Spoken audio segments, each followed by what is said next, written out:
Oo, pagka nag-post ka ng may dugo, black yun. Kahit na, hindi ba, nag-post ka na, nag-makeup ka lang na kunyari duguan mukha mo, black ka dun. Kumbaga, merong grupo or merong department, yung Facebook at ang YouTube, na magsasabi whether itong iyong content is harmful or not. Let them do their job, hindi ikaw yun.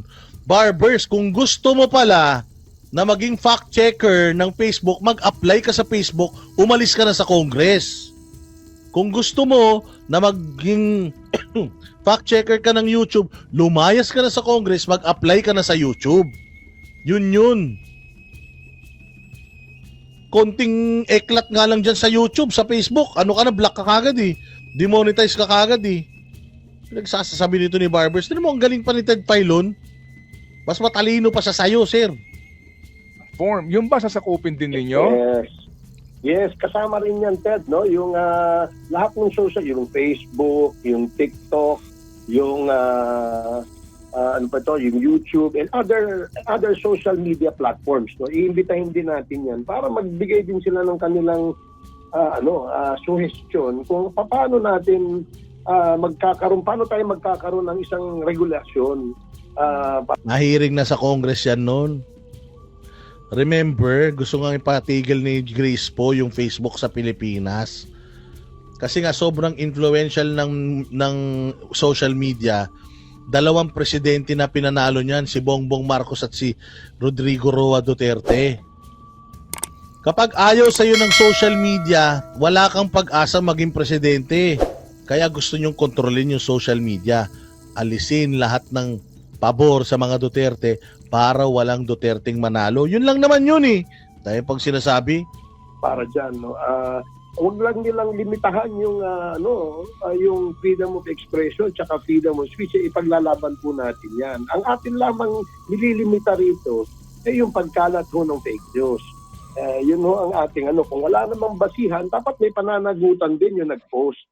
Halimbawa, nag-post ako mismo nag-post ako at sinabi ko yung isang kongresista ay pagnanakaw, no? Dahil meron ho akong ebidensya, nakita ko na meron ho siyang mga ghost na mga empleyado o ghost na mga project. Yun, baka nila yun, ikalat nila yun. Mm-hmm. Pero yung mag-iimbento na wala ngang iota of truth, o iota of evidence, para lang makapanirang puri dahil dun sila sumusuporta sa mga kalaban.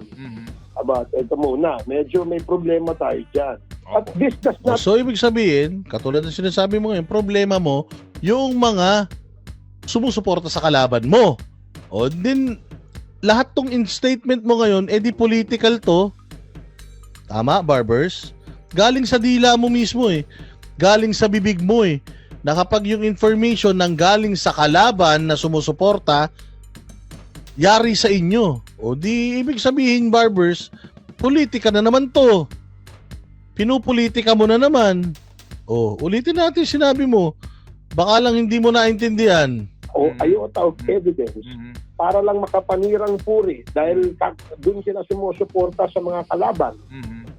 Ito muna, medyo may problema tayo dyan. Oh, may problema pag sumusuporta sa kalaban. Kalaban? So ibig sabihin, kalaban mo. Ginamit mo yung salitang kalaban eh. O so partisan ka talaga, Barbers. According dito sa sinabi mo rito sa interview mo, partisan ka. Meron kang kinakampihan. Kasi may tinawag kang kalaban eh. Sino ba yung mga kalaban mo? Yan ang sinasabi ko. Pa-interview pa more. Tapos pag sinita kayo, galit kayo. Pagka kinokorek kayo, galit kayo. Ikaw nagsabi oh. May problema tayo kapag yung impormasyon galing sa kalaban. O, ibig sabihin, kalaban mo. O, paano mo ngayon sasabihin sa amin na patas yung paglilitis, paghihiring nyo dito? Kalaban naman pala yung turing nyo doon sa hindi parehas nyo na leanings political. Patay tayo dyan, Barbers. Mali, boss, mali. May iota of truth ka pa nalalaman? Kalaban pala turing mo doon sa mga hindi pabor sa'yo? Kadiri ka, boss. But this does not only apply, Ted, sa mga politiko. This can also apply to other private personalities, no? Halimbawa, sa iyo, Ted, no? Halimbawa, nagpakalat ng kwento na et cetera, at nagpakalat ng fake news. Wala ba tayong pwedeng gawing aksyon? Opo. Yun ang ating punto dyan. Opo, naunawa. Meron, may korte. Barbers, hindi ikaw. May korte. Yun ang tamang aksyon. Pag may problema si merong ng slander, merong ng batikos kay kay Ted Filon na talagang kasira-sira sa puri niya, he can always file a suit, a libel suit. A kaso. Hindi Congress, hindi kaagad sa Congress. Paampo namin where you're coming from, Kong Ace. Meron na kayong how urgent again is this one? And kasi pagbalik niyo po January 13 na, di ba? And halalan na. So meron ba kayong panahon dito? We just opened the issue on the table, ika nga, Ted, no, para lang mapag-usapan. Kasi ako personally, sumulat po ako sa NBI, no, na hindi naman dahil sa ako'y nagsusumbong. Yung sulat ko sa NBI, ipatupad yung provision ng ating Anti-Cybercrime Prevention Act na kung saan magforma ng isang komite o isang task force na ang trabaho po ay mag-monitor, mag-regulate at mag-prosecute doon sa mga sinasabing fake news. Kung napapansin mo din, tinanong po natin ang mga kaibigan natin sa DOJ. Nagkalat po yung cyber libel na mga kaso na i-file. So imagine, just because yun naman pala gumagana. Maraming nakakasuhan ng cyber libel. So what's the problem? Anong problema ng batas? Barbers. Kung meron naman pala ng batas in place na nagsasabing mali ang paninirang puri, meron na pala May mga nagkalat pala yung nakakasuhan ng cyber libel Therefore, leave it as is. Iiwan nyo na yun dun sa Department of Justice. Pinakikialaman mo pa yan, Barbers. Anong gusto mong gawin nga? I-fast track lahat yan. Ikaw na nagsabi, kaliwat kanan yung mga kaso. Di ibig sabihin, gumagana yung sistema ng batas. Anong iniiyak mo? Anong problema mo ngayon? Anong punto mo? Anong pinupunto nitong paghihinagpis mo? Kung meron na palang batas in place na pwedeng i-avail ng mga tao na feeling nila masyadong paninirang puri yung kanilang yung kanilang sinapit sa social media, may batas pala. Ano problema? Sabi ni Kaniton Liberstick. Jesus! Talaga naman to si Barbers, Umikat itong social media, maraming nag-file ng cyber libel. Ngayon, gusto ba natin na bumaha ng cyber libel na mga kaso lahat po ng korte? Dapat merong regulasyon. Dapat merong limitasyon, may regulasyon. Paano ba dapat mag-file ang isang taong biktima ng fake news? Kung ito ay naka-apekto sa ano ba ang provision ng ating batas? Yun ang gusto naming linawin. Okay. Kung kanina nabanggit nyo po mag-iimbita kayo pag nagsimula na po yung pagdinig nyo, dito nga po na sa may kinalaman sa mga fake and malicious post online, mag-iimbita kayo kanyo ng Giorno. Iimbitahan nyo rin po ba yung mga binabanggit ninyo na narco-vloggers? Tsaka kung medyo curious lang ako, bakit yung sila tinatawag na narco-vloggers? Yun nga, di ba? Narco-vloggers. Because ang aming teorya... Putang ina, teorya nyo pa lang? Sir, ikaw ang fake news. Teorya mo pa lang, tinatawag mo ng narco-vloggers. Wala ka pang ebidensya, ikaw ang nagsasabing iota of truth.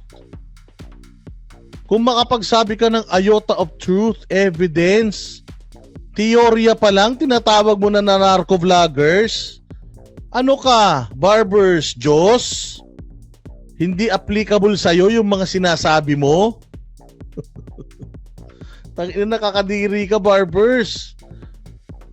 Ikaw mismo nagbibisto sa sarili mo. Di ba, narco vloggers, meron po ba kayong preba nun, sir? Ayun na nga eh. Ang aming teorya, putang ina. Teorya pa lang. Teorya pa lang sa'yo. Ano na eh, guilty na kagad eh. Sinong fake news ngayon? Yung gumagawa ng teorya? Inang klaseng interview to. Teorya pa lang, narco vloggers na. Dapat sinabi mo, narco vloggers di umano. Ganon. Pero yung teorya pa lang, sir, tinawag mo ng narco vloggers. Sinong fake news? Ikaw. Fake news ka, boss. Teorya pa lang, narco vloggers na. Itong mga ito, kumikita ito at sino ang nagbabayad? Diba? Sino ang nagbabayad? So, merong talagang nakikinabang na sa kanilang mga Oo, sino nagbabayad? Ang nagbabayad sa YouTube. Ito, papakita ko sa iyo. Si Defenders of the Sun, si Mia Poche, si Randel Bonagan, si Claire Casa, si Lisa Kamimura, si Alin Casilla, si Jacqueline, si Evelyn Etang, si Ray Dino ulit, si MM. Si Zara USA, si Madeline Kenmochi, si Morning Dew, si Kish, si Jake Arzobal, si Lola Maida 1958, si Mia Poche, si Vanes Lori, si I Love Ann, si Spike Nard 718 or Spike Nard 718 aka Junard Bolangis.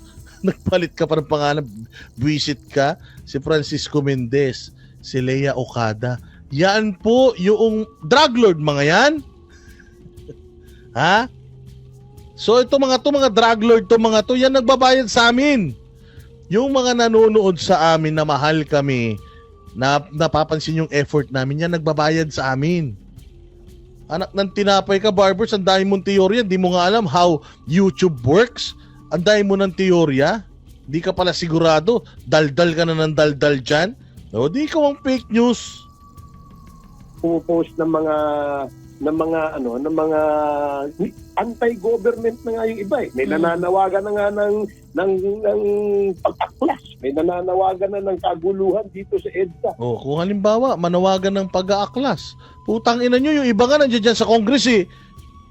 Si, Franz Castro, si Brosas, si, Kabataan Party List. Tangina, di ba makakaliwa yan? Hindi ba noon pa nag-aklas sa mga puki ng ina niyan? Tama, mali. Di ba noon pa naman, di ba noon pa pumapatay ng tao NPA? Noon pa kalaban ng gobyerno NPA? Nagtatawag pa lang ng pagtalikod sa gobyerno yung mga nagrarally-rally sa sobrang galit nila eh. Putang ina, galit ka na. Yung mga makakaliwangan nandiyan dyan sa kongreso eh. Puta, binibaby nyo pa eh. Nagko-contempt pa ng mga pulis na nagtrabaho para sa bayang Pilipinas. Mahiya ka, Barbers. Kapal na mukha mo. Pinababayaan mo nga na i-contempt ng dating Sparrow unit eh. Dating hitman ng NPA according sa mga dating makakaliwa na sumuko na. Kino-contempt nga mga general natin, mga koronel natin eh, na tumutulong sa bayan eh. Ang dami mong problema sa buhay. Barbers. Mali ka na eh. Tinatama mo pa. Anti-government. Hindi ba pwedeng dismayado lang sa gobyerno? Hindi kami anti-government. Ikaw lang nag-a-assume niyan dahil fake news ka. Nandoon kami to demonstrate, practice, freedom of expression. We are not happy anymore. Hindi kami masaya sa gobyerno. Bawal ba yun? Pinagbawal ng batas yun? Bawal madismaya sa gobyerno? Ito, si Rod Lumang nagbayad sa akin, oh. Hindi naman drug lord yan sa Anaheim, California. Oh, di ba? Yan kung ano-anong pinagsasabi mo, Barbers. Puros mali. Diba? Yun ang ating punto, DJ Chacha. So, Kong, there's a possibility na talagang ipatawag itong mga vloggers na ito na sa tingin nyo po ay nagpapalaganap ng fake news online? Well, yes, we will invite, kasi hindi naman namin sila kilala eh. No? But we Gulol! Hindi nyo kilala. Pero putangin na, meron kang narco vloggers, pogo vloggers, nagkakalat ng fake news. Hindi mo kilala, tangina sinungaling ka talaga. May target na kayo. Style nyo bulok. Pwede bang hindi mo kilala tapos nag-statement ka against them now? Hindi mo pala kilala, ba't nag-statement ka against these vloggers? Wala ka naman palang alam tungkol sa kanila. Paano magiging accurate itong lahat ng pinagsasasabi mo ngayon kung hindi mo naman pala sila kilala? Barbers, ano tong ginagawa mo sa sarili mo? Anong kapalpakan to? Anong kabulastukan to, sir? This is so wrong. will ask the social media platforms to invite yung mga ano nila, yung mga sikat sa kanila, no, yung mga yung mga Sikat. So ibig sabihin sa tangina barbers, ano ba ginawa mo sa sarili mo? So i-invite daw nila yung mga sikat sa mga social media platforms. Porket sikat, iimbitahin mo na, tangina bad yun, sir. So pati ngayon bawal na sumikat. Ako ayaw kong maimbita ako diyan, makukulong ako eh. So lahat ng sikat iimbitahin, patay tayo diyan. Anong klaseng pag-aaral ang ginawa nyo, barbers, para ipatawag nyo itong mga to? Porket sikat, ipapatawag nyo na? Tangina! Anong klase yan, barbers? Hindi ka nag-iisip. Porket sikat, ipapatawag mo na? Ganun yung sinabi. Ulitin natin. So ipapatawag mo itong mga vloggers na to. Well, kakausapin natin yung mga social media platforms kung sino yung mga sikat sa kanila, ipapatawag natin. Gago, mali yun. No, but we will ask the social media platforms to invite yung mga ano nila, yung mga sikat sa kanila, no, yung mga yung mga kumikita ng sobra-sobra. No, at saka ito hindi lamang ito sa pagkalat ng fake news sa Ted and DJ Chacha. Di ba? Meron po tayong mga online sellers, no? Yung ating mga online sellers din, makakatulong din yan sa pag-i-influence. So, dapat mayroon din tayong partisipasyon kung ano yung matutulong. Wag lang yung tayo yung bumatikos. Kailangan kumilos din tayo para sa palpak na palpak tong interview ni Barbers, hindi niya pinag-isipan, no? Hindi niya pinag-isipan, no? Putang na tama yan. Paimbitahin niyo dyan sila Jason sa Carlos Lopez. Salamat ha, kahit hindi ka drug lord. Nagbayad ka ng ikapo kay Boss Dada. Salamat kayo. Ayun na, barber, sinira mo buhay mo rito, promise. Kapakalat ng good news naman. Hindi naman yung fake news all the time. Diba? So yung good news, ikaw rin na magsasabi kung ano yung good news. Ikaw rin ang judge kung sino bad news. So, tindi ni Barbers, ang talino mo pala, no? Ba't di ka kinuha sa DILG? Ang galing-galing mo pala. Ang atin dito, Ted and DJ Chacha, is the accountability. Diba? Wag nating hayaan na maging kultura na normal. Tanga! Accountability nyo importante rito. Putang ina, hindi vloggers na nagpapahirap sa gobyerno. O hindi vloggers na nagpapahirap sa Pilipinas. Ang nagpapahirap sa Pilipinas, yung mga magnanakaw ng mga opisyal ng gobyerno. Kayo po, mga opisyal ng gobyerno, magnanakaw ka, ha? Pero may raming mga opisyal ng gobyerno mga nagnanakaw. Yun ang atupagin ninyo. Wala po kaming silbi sa bayan. Sa totoo lang. Thank you very much, Jojo Hugo, ha? Ito, drug lord ba to si Jojo Hugo? Baka drug lord ka, ha? Mga galit to si Barber sa'yo.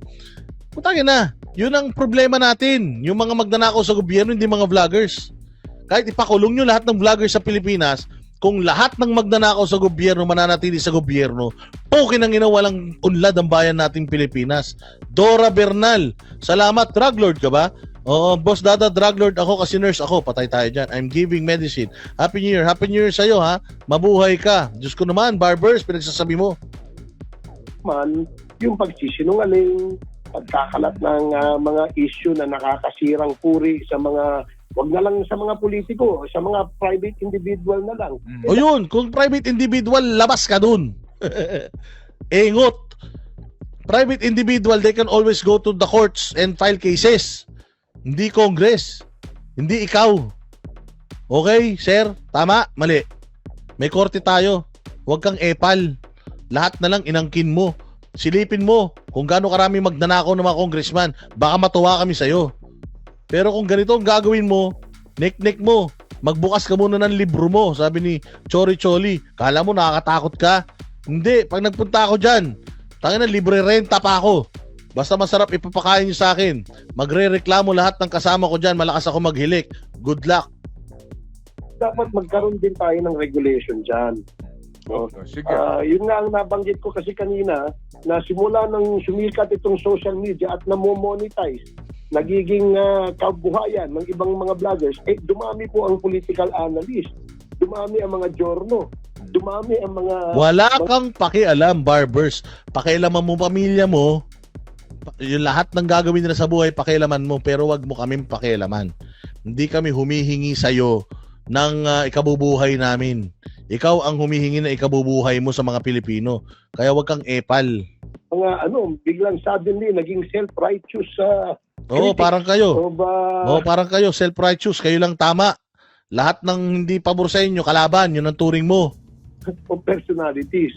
And I'm sure ang naintindihan ng totoong journalist yan, kagaya ninyo, Ulul, tangina mo, nung totoong journalist sa hindi journalist, gago. Tangina, mas marami nang nanonood sa mga vloggers, aminin nyo yan. Luz Biminda Espinosa, salamat kayo. Mas marami nanonood sa vloggers kaysa sa mga media. Nek-nek nyo, hindi nyo lang matanggap na kung meron man laos dito, kayo yun. Yung mga journalist na hindi makapaglabas ng sarili nilang opinion dahil pasweldo sila ng mga network nila. Kaya kayo threatened sa mga vloggers is because we can be us. Kaya naming magpakita ng political stand namin nang hindi kami babawasan sa sweldo at sisisantin ng mga amo namin dahil wala kaming amo. Hindi kami hawak ng kahit sinong network. Kahit kami nasa SMNI, binigyan kami ng SMNI binigyan kami ng SMNI ng laya sa pagpapahayag dahil hindi sila katulad ng mga traditional media na takot mawalan ng prangkisa. Kunyari pa kayo. Hindi nyo lang matanggap sa mga sarili ninyo na hindi na kayo effective. That the new media is social media. At you cannot handle the truth because that is the truth. So help me God.